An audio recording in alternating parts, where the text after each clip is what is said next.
So the Splitgate 2 beta begins on May 22nd, 2025, and according to the Splitgate Twitter, it appears that that beta will remain playable until the official launch of the game.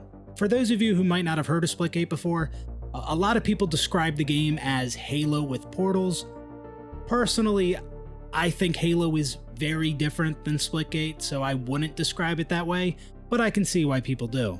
The original Splitgate launched exclusively on Steam on May 24th, 2019. Originally, the game was called Splitgate Arena Warfare. Later, that name was changed to just Splitgate. And for a while, Splitgate did not have the greatest player numbers. It wasn't a very populated game. And then in 2021, the game had this big blow up, a huge surge in popularity. So popular that the server capacity for the game was being overloaded. So there were a bunch of server issues, people had to wait in queues to play the game. And this massive influx of people playing the game occurred when the game made its way to consoles. After this big blow up for Splitgate, 1047 Games received a bunch of funding, and then in 2022 they announced that they are ending feature development for Splitgate and focusing on their next project, which we now know as Splitgate 2. Now, I personally haven't played a ton of Splitgate. I really haven't played much at all. Honestly, after the closed alpha of Splitgate 2, I had played more Splitgate 2, way more Splitgate 2, than the original Splitgate, so I didn't play the original Splitgate much at all. But that was not because I didn't like the game, I was just focused on other things at the time, and other games. Splitgate is a very unique game. The only other game I know that has portals, like the Splitgate portals, are Valve's Portal 1 and 2, and Splitgate 1 and 2 are the only games that I'm aware of that have taken Valve's portal mechanics from their Portal games and incorporated that into a first-person shooter. Like I said, Splitgate didn't have the strongest start, and even after its big blow-up in 2021, the player numbers started to dwindle as expected, and I am curious to see how Splitgate 2 is going to perform. You know, Splitgate 1 was an indie game, and it showed, and Splitgate 2 is a AAA game, and from what I've already played, it is way more polished than the original Splitgate. I'm honestly surprised by how much better Splitgate 2 feels than Splitgate 1. Like, the animations and the visuals and the gunplay and the movement in Splitgate 2 looked and felt great when I played it. Oh, and another thing I really appreciated was the game ran really smooth for me on PC. It seems less common nowadays that I can just hop on a game and it runs well. There's been several PC games in recent years that I've tried to play, and my PC meets those recommended specs for those games, but the games just run so poorly for me, and I'm just sitting there messing with settings, sometimes for over an hour trying to get the game to feel good. Like, that's been a big issue with modern Call of Duty games. But with Splitgate 2, it honestly felt really good, and when a game feels that good out of the box like that, we appreciate that. Now, I'm somebody who likes arena shooters. I like Halo. So a game like Splitgate is more up my alley than battle royales or tactical shooters or hero shooters, although Splitgate 2 is kind of going more in that hero shooter direction. It's kind of a class-based shooter, but we'll touch more on that in a bit. So I am looking forward to Splitgate 2. I had a lot of fun when I played it in the closed alpha. I played a little bit of the open alpha. The game wasn't perfect. There were things I didn't like. Some of those things the developers have already changed and fixed. And from what I've gathered, it does seem like Splitgate's developer, 1047 Games, does listen to community feedback and acts on that feedback. Like, just after the closed alpha for Splitgate 2, they made changes like increasing time to kill. They added the ability to reload while you're sprinting and sliding. They got rid of the shared progression in the Hot Zone game mode. For those who don't know, the Hot Zone game mode is a mode where you capture zones, but the progress of both your team and the enemy team capturing that zone was shared. So basically, you could capture 99% of that zone, and then the enemy could take the zone and capture the last 1%, and then they get credit for capturing that zone. So really hated that, and they got rid of that shared progression. They also added portal walls to some of the maps. So from the closed alpha to the open alpha, they made those changes as well as some others. And I don't know if that seems like a lot to you or not, but I'm kind of used to developers not listening to their community. Now, like I mentioned, I didn't enjoy everything about Splitgate 2. There are some pretty big things that I really did not like about the game. First off, the modes like Hot Zone and even Team Deathmatch, and possibly other modes as well that I haven't played yet, they were round-based modes, and I really don't like that. I wish Team Deathmatch was just Team Deathmatch. First team to reach a certain amount of kills wins the game. If they wanted to have like a halftime where the teams switch sides of the map and then you play the second half of the Team Deathmatch, I could understand that. But when I played the game in the closed alpha, Team Deathmatch was the first to win 3 rounds, and same goes for Hot Zone, and I didn't really like that. Now, one of the bigger main things that I really didn't like about Splitgate 2, and this didn't stop me from enjoying the game, but I don't like this at all, is how they've gone this class-based shooter route. The original Splitgate was an arena shooter. The original name of the game was Splitgate Arena Warfare. And now Splitgate 2, as far as I'm aware, is not considered an arena shooter. Splitgate 2 has different characters with different abilities and different weapons and loadouts and perks and attachments. And I really do not like that.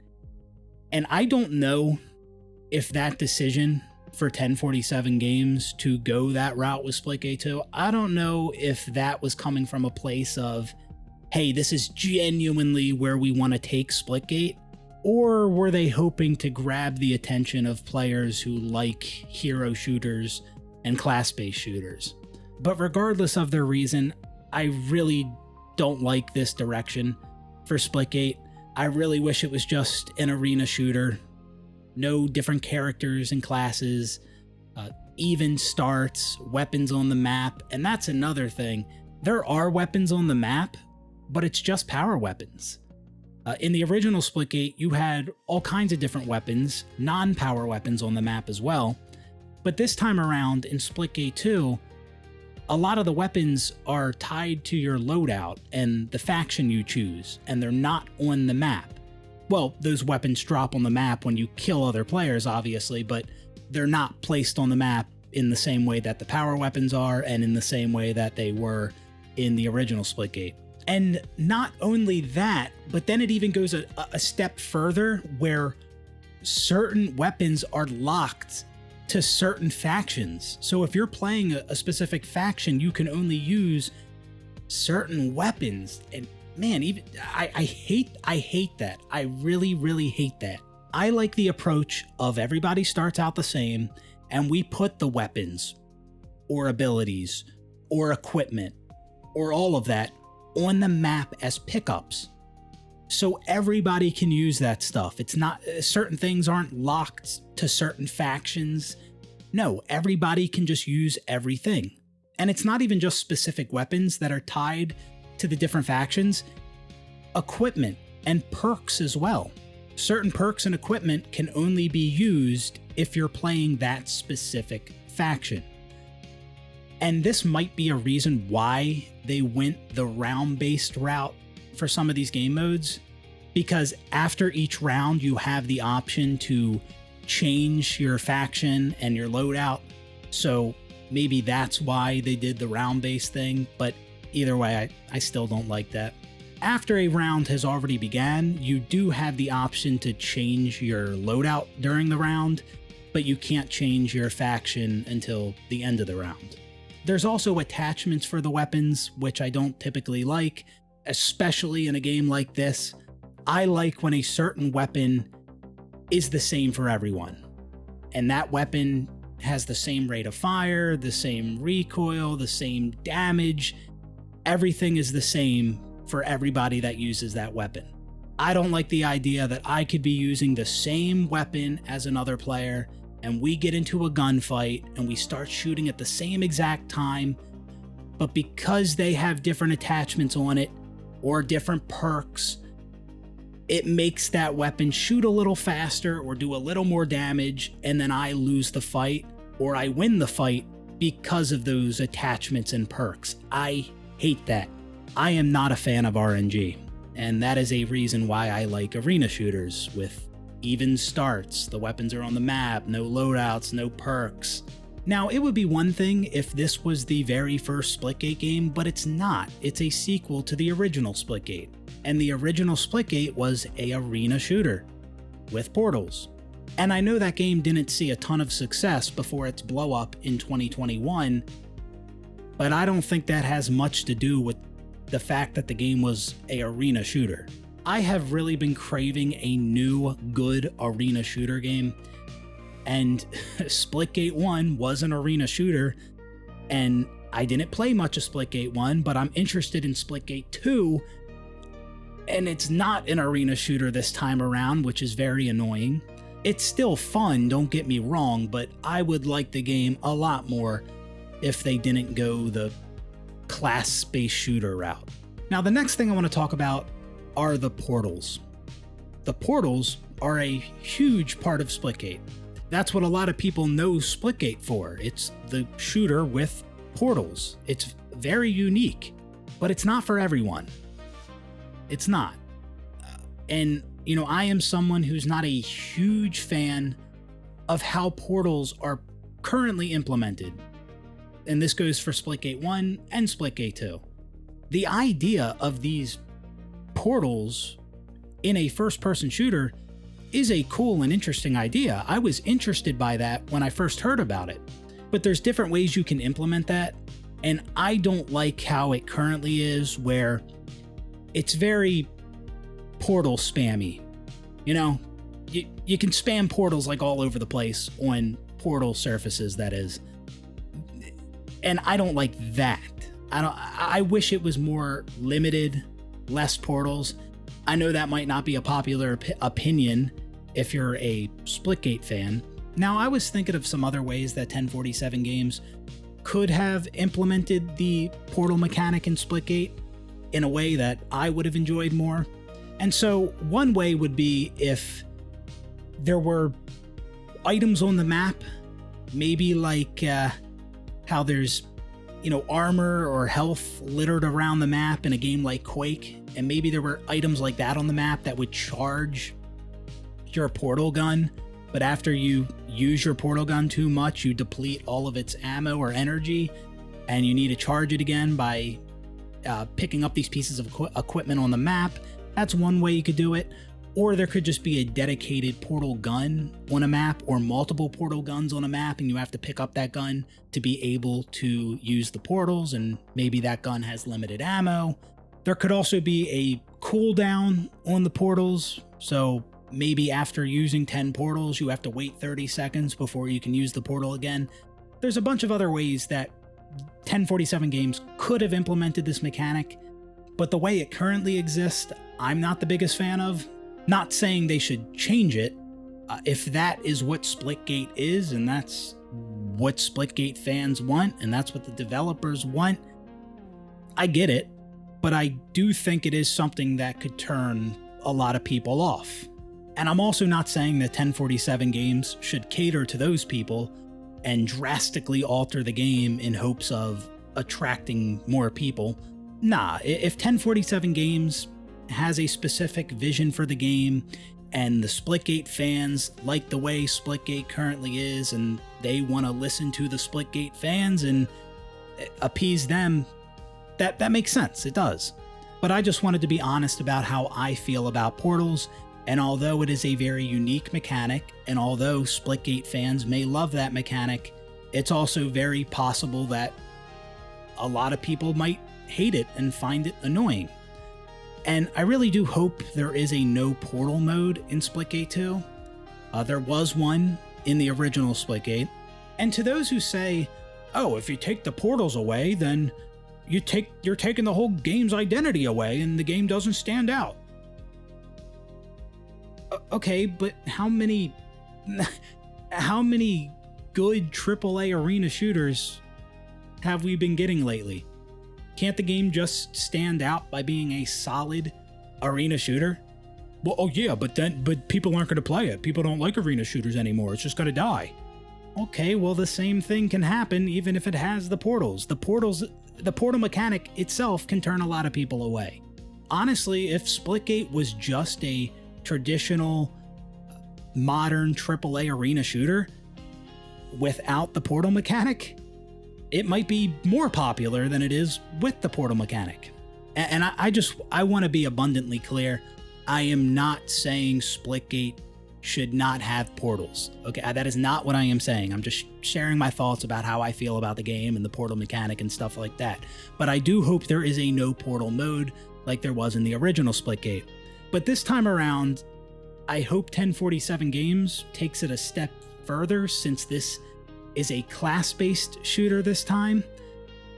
So I hope they do a no portal mode, and they also remove the factions, so it's traditional even starts, no loadouts, no factions and classes or anything like that.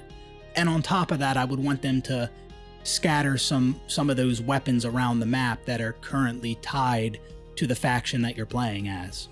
And honestly, just a single mode like that, one playlist that has those settings, no portals, no factions, no loadouts, even starts, I think I could get a ton of enjoyment out of just that single playlist.